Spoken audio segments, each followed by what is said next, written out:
Oh, No, it's seriously, it's a fucking issue. Okay, let me ask you ladies this real quick. If you get mozzarella sticks, you expect marinara sauce, correct? Yes. Like it's expected, Yes. right? It's a thing. So imagine going to White Castles. How many times, Kate, in a row? It's been the last Like 3 times. Like 3 or 4 times. That's not a problem for me. They know it's You me. just don't like it. I don't like But it. I'm I'm not gonna eat a cheese stick without marinara sauce. that. There's other stuff too.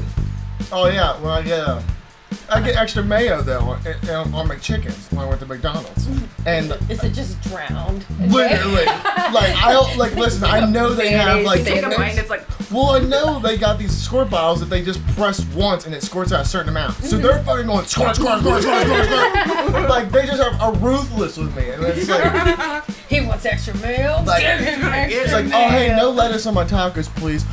Like a fucking gram of meat and all lettuce. Like seriously, like it's Caden's witnessed it. Caden's They know. witnessed it. He's they convinced. know your voices, both of your voices. They're like, all right, when you ask for no Screw lettuce. these guys. That's the thing. It's just Will. I don't have a problem. No, yeah, all this is good.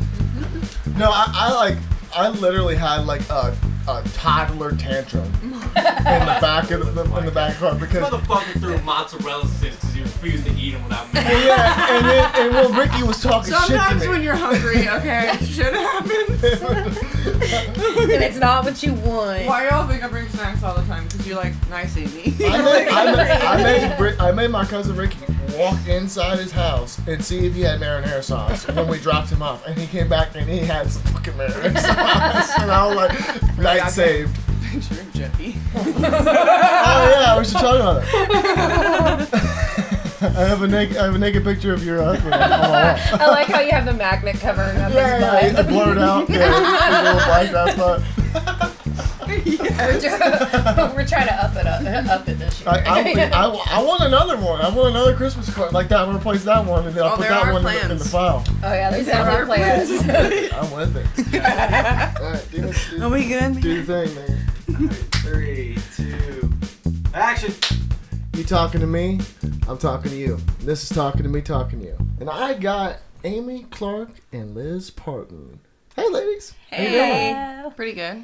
How you doing? Yeah, we're here. Nice We to made have it. you here. Yeah. Yeah, I know you. You almost went to the wrong house. Yeah, I did. Actually, I went to church. You look- I got oh, scared yeah. and I went to church. So, that happened. It's a nice place. It's a nice church. I mean, they've not like scooted us off. Parking lot's big. So It that's is. nice. Oh, it's huge. Yeah. But no, you guys are here and you made it. You found the place. I'm glad to get you guys here. I actually brought you on to talk to you about. So you guys have just recently started vending a lot. Yes. Yes. So, you guys like work together, but also do like individual stuff.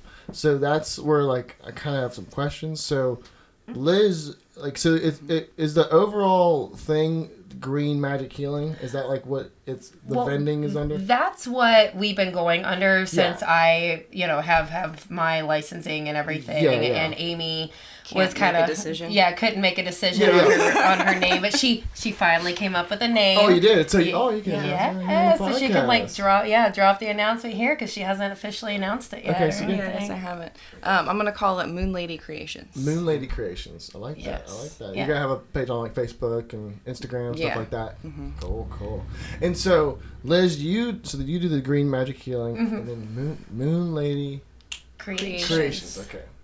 Yeah, and that's Like that. normally what I do. I'm like, yeah, I make this. This is green magic healing, and then my friend Amy, No, she no, makes do this both, stuff. do both, yeah. Yeah. No, So yeah. I mean, we're both going under the booth, and honestly, it's easy because then we only have one vending fee. Yeah, We only have that's one what I was gonna get space, into, yeah. and it definitely makes things more convenient. So I'll start with you then, Liz. So with the green magic healing, you do a lot of what's the products called themselves? I call them organic self-hygiene products, self-hygiene, that's what you self-care said, yeah. products. Yeah, like anything from like shampoo, conditioners, like lip balm. I do. Bug Repellent, Yeah. bug balm, sunscreen. I have like a body, face, like hair and beard oil that I do, and I'm working on bath bombs. I have all the stuff. I still haven't done it yet, but it's been chaotic. It was kind of it was kind of jumped in like head first. Like things took off really a lot quicker than I thought they were going to. So yeah. Well, because you're making all this stuff, right? Yeah. Okay, Yeah. yeah. So what kind of like, that's a question I had. Like, what kind of like stuff are you looking into to create all these like new, like, obviously they're your own like remedies, and obviously you're taking like probably advice from something that's already been whatever. But like, how do you like make these things for these specific? So like what's the process? Or Yeah. Like, okay. so like you make some shampoo, right? Yeah. So how would you do that? So I put a metaphysical aspect on the things that I do Okay. as well. So not only am I using natural organic products to make what I'm making, but I use like moon water. So I use filtered water that I've charged in the full moon to make my shampoo and my body wash. Okay. And then I use organic herbs that I've gotten from a place that I trust, you know. Okay, and, yeah. you know, and also it's like a metaphysical shop. And then I make a tea for my shampoo and whatever herbs I use, I make a tea. And then I also use amethyst, rose quartz, and moonstone, and let the tea steep for overnight, so that way it absorbs the energy from the crystals as well. Because I use things that target, at least my shampoo and body wash, self-love, the things that ease anxiety,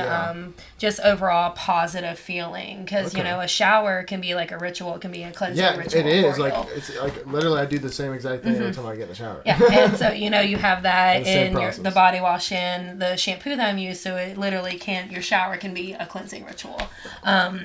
And then with my deodorant and then my sunscreen and bug balm, I use things like use crystals and charge the ingredients, and then also charge the products afterwards with like smoky quartz, hematite, black tourmaline, obsidian, which are all things that help ward off negative energies or unwanted energies, and also transmit any negative energy into positive energy. So it's like a protection for you as well. Yeah. And then my lip balm, I have them written down because I can never remember their I read a names. couple Like of them, there's just so much to it.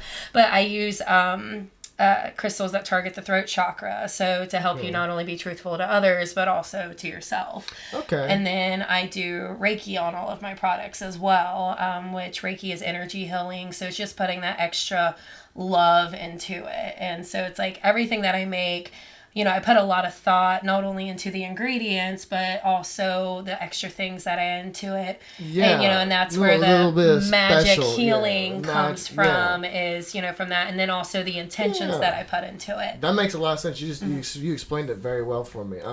Okay, so And that's like when I go to make my products, that's why it's so hard sometimes to make it, because I have to make sure that I'm in the right mindset to be making my products, because I don't want I only want love and positive energy to be put into my products. So if my mind's not in that state, I'm not making shit. I get that from you too. I get that from you. Yeah, like, okay, and so I guess a question I would ask based off of like what you're saying with how the process is, so you're taking probably just recipes that, to a certain degree, that have been formulated, and then you're adding your bit of spice to it. Exactly. Like, so like your teas and your gems and pearl and that stuff.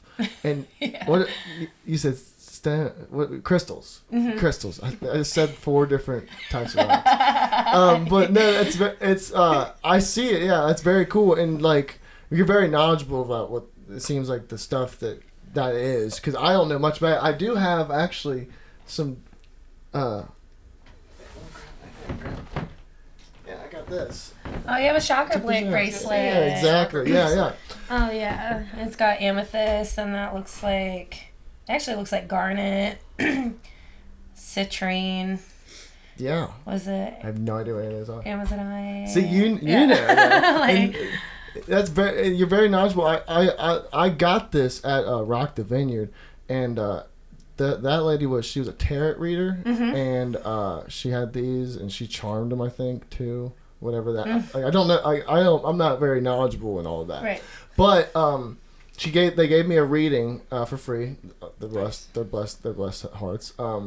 And it was my first experience like actually like sitting out with like a vendor, like that would be at a festival, and it kind of gave me a new appreciation for people that work booths at festivals? Because it's very different than like a walk by store. You know what I mean? Like it's more of an Very much so. experience It is. than, and that's where I can really see that's what you guys like are doing. Like you got all your tapestries up and all that. And so then, Amy, I want to get you really explained that well. Thank you. That was very well. Amy, I wanted to get to you because you do more of like like an art thing, like that's art. What you're talking about, it is for sure. But you do more of like a displayed, like art, like you make jewelry, visual art, wearable art, wearable something like this. And so I'm actually gonna wear it now.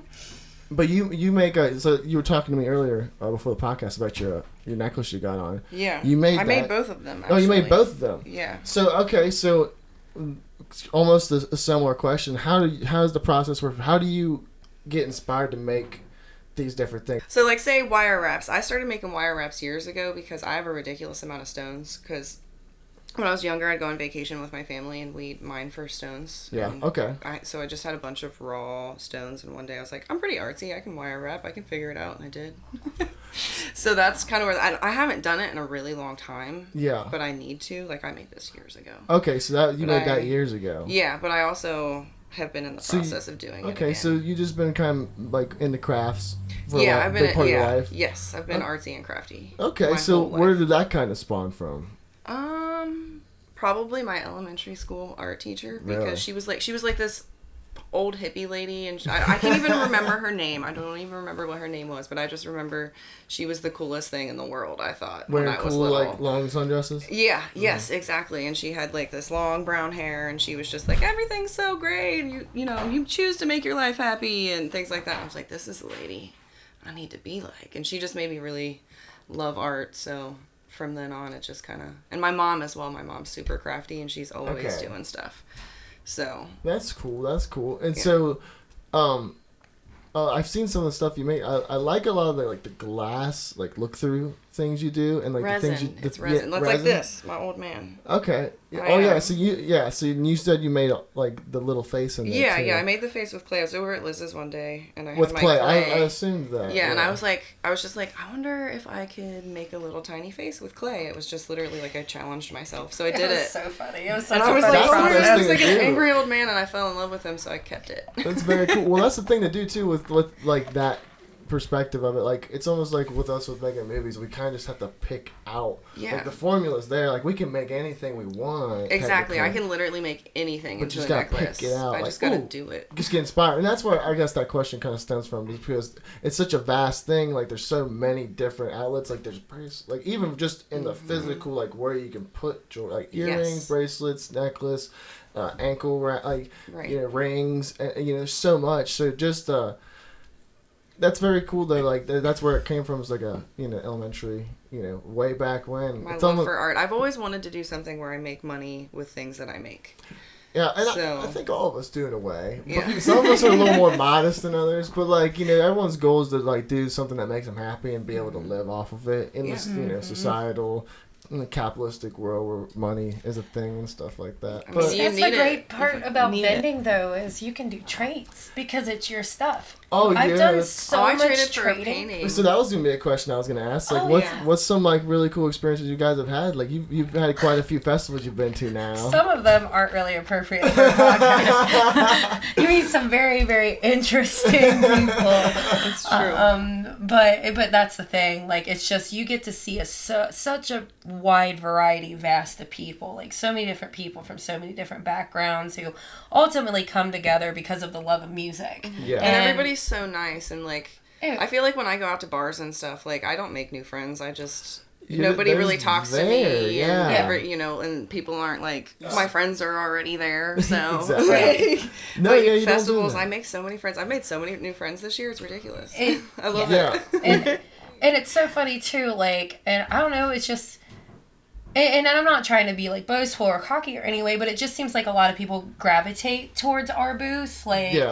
Mason was very adamant about us going to Willietown, which I was so glad he was. Willietown was freaking great. incredible. Yeah, I had a great I've heard about it. Yeah. You definitely need to go there. Like, it was not what I expected. It was a lot of fun. It was Mason's not been what I going was for expecting. years. Yeah. The most woke shit I saw came from Mason, and that's an off-camera story. But but it's He was trying to help somebody else. He was trying to be helpful.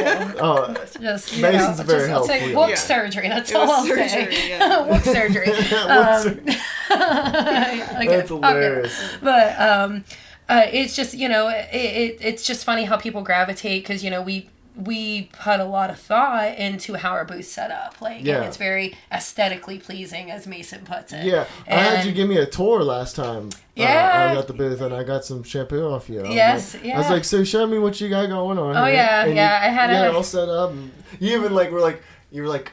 These lights need to be set up the exact way. All meticulous and stuff. I get so anal about things I get it. sometimes. Look at this. This thing looks the same every single time. Right? Well, and that's the thing. When you have things that you set them up, you want it to look organized. And we're still, and that's the thing that I love about, vending with her and doing these experiences is we learn something every time that we do it. And we're able to bounce things off of each other. Yeah, that's a big thing as a human. I would not be able to have made the decisions or make things the way that they are right now if I didn't have her. So it's been really great for motivation for both of us because even when we have our days and it's like, all right, bitch, we need to do stuff, we need to get prepared. Seriously, yeah. And having that extra support behind it definitely makes a difference. It does. I can see that for sure. I mean, me and Caden, we've been doing camera work for 5 years now. Right. And there was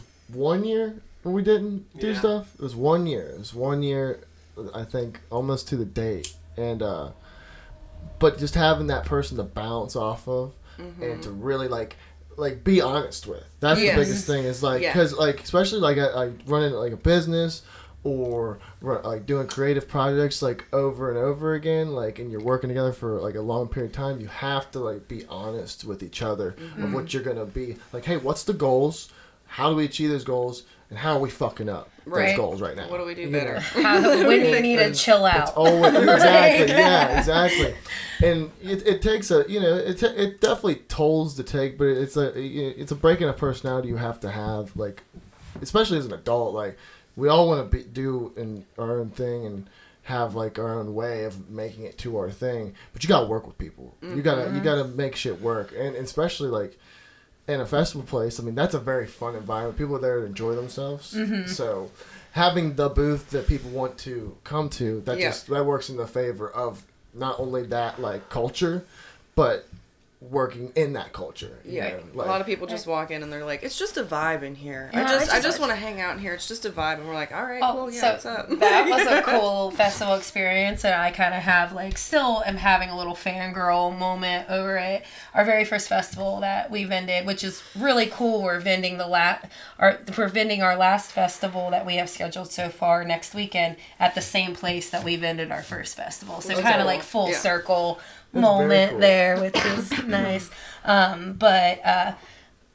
We went up to this festival. It's called Red, White, and Boogie, and it Austin Litz from the band Litz was the artist at large. Okay. And I didn't realize that. I kept looking at him he looks so familiar, and I couldn't place him. And then finally, when I made the connection, I was like, oh my god!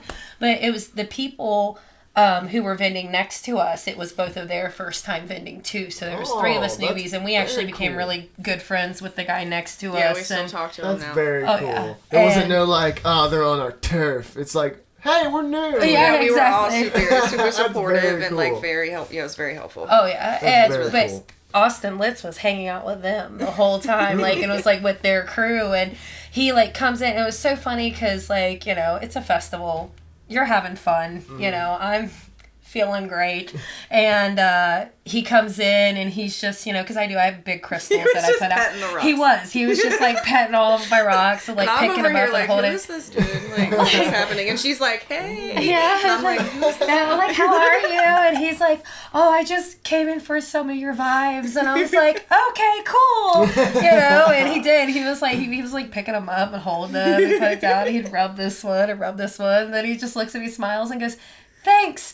And then he goes up on stage and then proceeds to melt my face with some of the the funniest internet dad DJ set ever. It was pretty good. It was great. It was really great. That sounds awesome. Oh yeah, and then so another cool festival moment. Ralph from Ralph Mouth. Oh yeah, from that was cool. yeah. This is a really cool moment. From Glow Stick Willie. He's a drummer. Okay. Yeah, he's the drummer from Glow Stick Willie. He decided that he wanted to light up his fire nunchucks while he was on stage. Fire nunchucks, and wanted to bang on his gong with him. Well, I do. And he has a gong too. He has a gong. Yeah, he has a so gong. Fire that's on stage nunchucks with and a gong. Yeah. And he's banging on it. Yeah, that's with what the he fire wants. nunchucks on fire. That's what he wants to do. Okay, That's what he wants this to is do. his idea. So Mason comes to me because I do fire spinning, and I'm very much about fire safety. If you're going to do it, be safe about it. I'm with that message. And Mason comes to me and he's like, "Look, Ralph wants to do this. Can you help him?" Again, we're at a festival.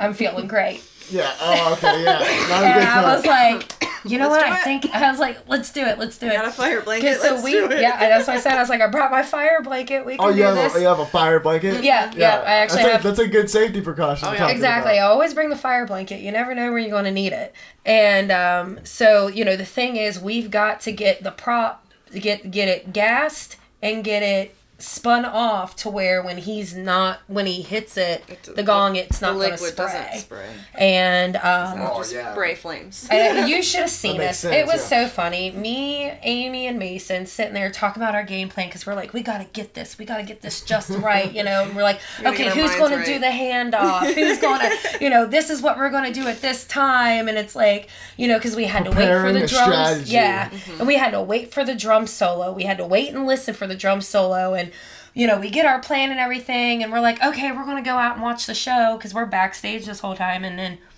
And we're vending this whole time, too, and the other artists are just watching our booth. So yeah. And so, we'll be right back. We'll be right back. We go out there. Money goes in the bag. And because Mason's like, oh no, we probably got another 30 minutes or so before we have to do shit. I'm like, okay. And we go out there, and no sooner did we get out there in front of the stage, I was like... It was like a drum solo. I was like, guys, I'm pretty sure this is a drum solo. And Mason's like, no. And I'm like... Are you sure? Because I'm pretty sure this sounds like a drum solo. And it goes for another minute. I was like, Mason, this is a fucking drum solo. So come on, bro. Back there. We did. We go running. Amy was a G and spun them off just great.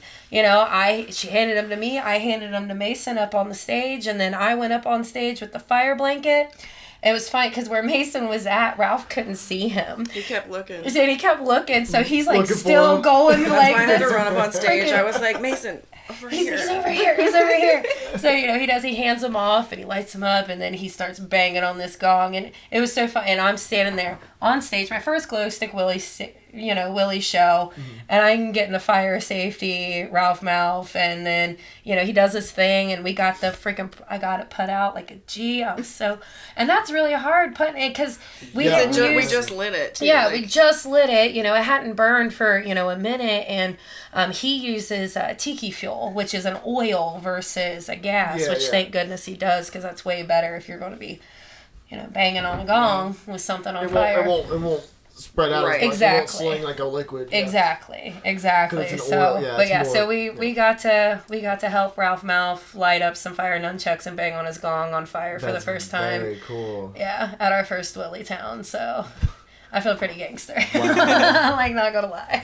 Festivals are wow, and just that, that's a very cool thing. But it's crazy. I'm thinking of the story, all the stories I'm like, what kind of cool stories do I have in festivals? And most of them are mostly just they're I met Travis. I met Travis. We ran back into Travis. That's how I ended up here. Yeah. We ran back into Travis and Jimmy at a music festival in 2018. Really? And that's why I'm sitting here right now. Yeah. Wow. Literally. That right there, that ticket, that Roofest 9 ticket, that was the first festival I had ever went to. It was a backyard festival. It's very similar, vendors and art and drum circles and the whole shtick. Fucking drum circles. I Yeah. hate drum circles. They always start right by my camp when I'm laying down. Like 5 o'clock in the morning. Every time. Every time. That's when we were banging on drums. She looks at me at That's one when we were point. banging on drums. She went and camped somewhere else when we were at Birds because the drum circle straight showed up at our camp at 5. It's like 5:30, 6 o'clock in the morning. She's like right putting on her there. shoes. I'm like, what are you doing? She's like, I love you. I hate drum circles. It was out. Like, I was like, bitch. Oh I gotta my lay here and God. listen to drum circle. And it was like the night before that. We're in family camping because we went to Birds of a Feather. Yeah. And we took Ariakin with us because, it's a more like, smaller festival. And, Jeff and Courtney went with Jax. And I gotta tell you what Ariakin did. It was so funny. But but like the first night, we're in family camping. And the first night, it's literally 7 o'clock in the morning. People are still up. And like people show up at our camp and start playing acoustic music because our neighbors built a fire. So everybody was like Hey, what's drawn to up? the fire, which honestly, I actually was able to fall asleep because he was really good. And he wasn't it wasn't super annoying. loud. Yeah, And they were yeah. being Don't give it to Travis. Yeah, exactly. It Don't was give not it to- Travis. Yeah. Yeah. I love his music. It's more of time. He is not a Place 3 to- o'clock in the morning No, singer. exactly. Love you, the- Travis. He's the, oh yeah, no.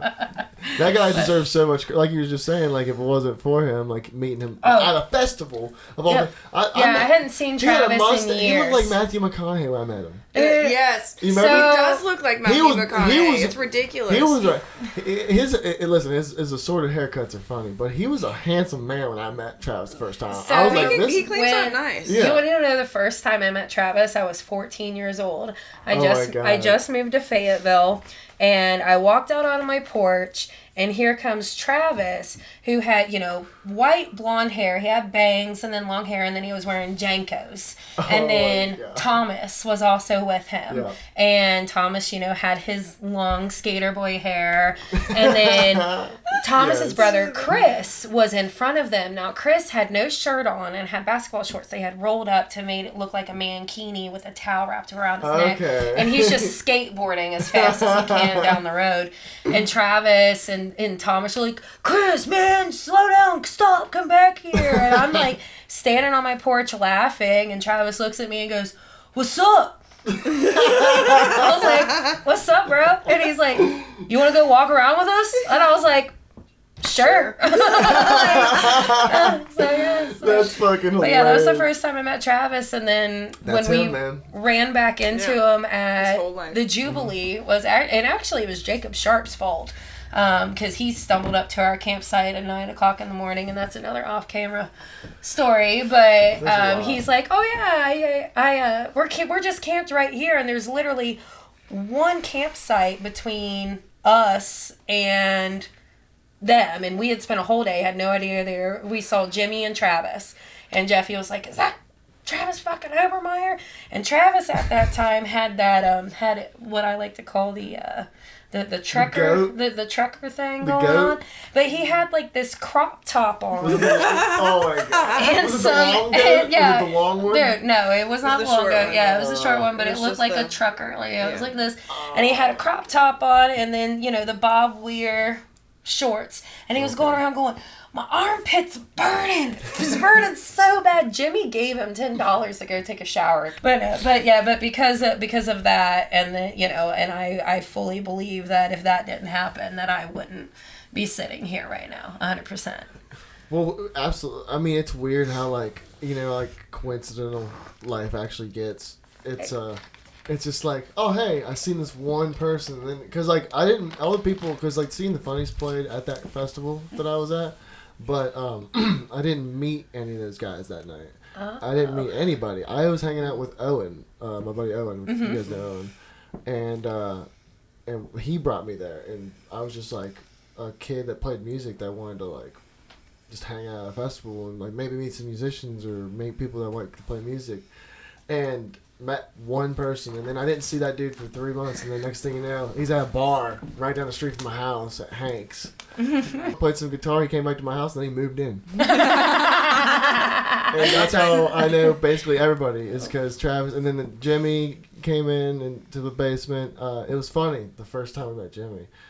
it was like we were like me, Owen, and him. We were all like trying to have this like we were passionate our dominance of how funny we were. Like, who's the funniest guy here? Let's figure this out. We just busting like mass jokes. And then Thomas came in and he just played guitar. Was just playing guitar. And we're like, oh yeah, dude, it's pretty cool, And just met him, and then just slowly started meeting everybody. It's crazy how just one person, one experience can change the entire everything. Life. And just to kind of back to the festival thing, just the interactions that we've had and the people that we've met has actually gotten me set up for other events and has gotten, us our foot in the doors, or, we get a line on an event happening now because of these connections and, networking. It's networking in a sense, but building a friendship. But that's better. That's a better way to describe it. Yeah, like people call it networking, but I think it's like you said, it's building relationships, building friendships, building, like a model to how to treat people. It's a cool thing. It's a very cool thing. Festivals are a much better thing to experience. If you haven't been to a festival, I feel like everybody should go to a festival at least once in their life. It's an experience. Oh yeah, and and some people will bring up there is a dark side to those things and can be, but that's with anything. That's life. That's with anything. Every and if you don't have focus, to be a part of that. Yeah, exactly. And if you focus on and it's so cool to go from being a guest, a patron at a music festival to now working a music festival and getting to see the behind the scenes and getting to see how much work and time and things that it goes to put these things on. It's great. It's really great. Yeah, that's a very cool perspective. Very cool. Liz, Amy, thank you guys so much for coming on. Thanks for having us. This has been awesome. Seriously. Absolutely. I really enjoyed you. It's always a great time hanging out with you. Well, thank you guys so much. Yeah. You guys have a great evening. You as well. This has been Talking to Me Talking to You. Thanks for watching.